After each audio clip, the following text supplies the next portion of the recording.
L'utilisation d'un drone peut vous être très utile en agriculture pour faire votre dépistage. Suivez-nous pour en apprendre plus sur ce nouvel outil.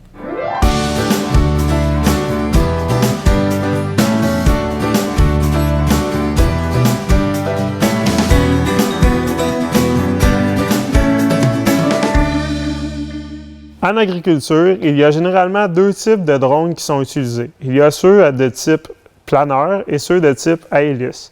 L'avantage des drones à planeur, c'est qu'ils sont beaucoup plus rapides et l'autonomie est beaucoup plus grande.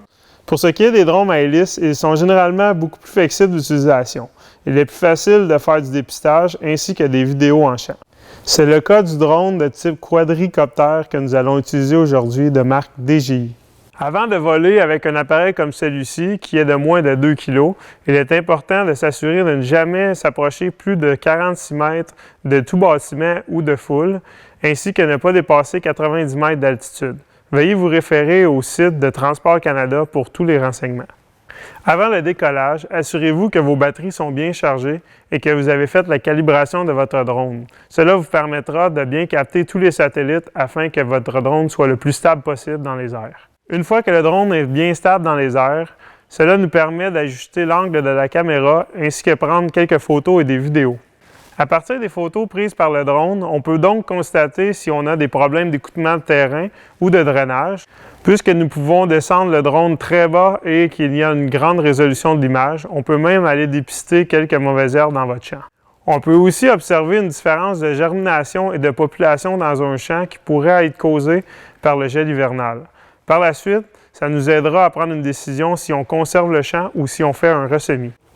L'utilisation d'un drone peut aussi nous permettre de faire des suivis de parcelles, comme par exemple des parcelles de variétés, de fertilisation ou bien d'essais de fongicides.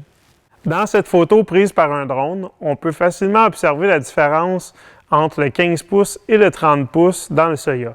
On voit dans la partie de droite qui est au 15 pouces qu'elle a été beaucoup plus affectée par la sclérotinia. Ici, on voit un champ de blé d'automne du point de vue de la cabine d'un tracteur. À première vue, la population semble bien normale. Par contre, vu d'en haut, on peut voir que la population est très basse. Dans cette situation, un ressemis pourrait être nécessaire. Avec le prix des terres qui augmente sans cesse et la pression que nous avons à pousser la production à un autre niveau, l'utilisation d'un drone en agriculture semble être un outil très intéressant.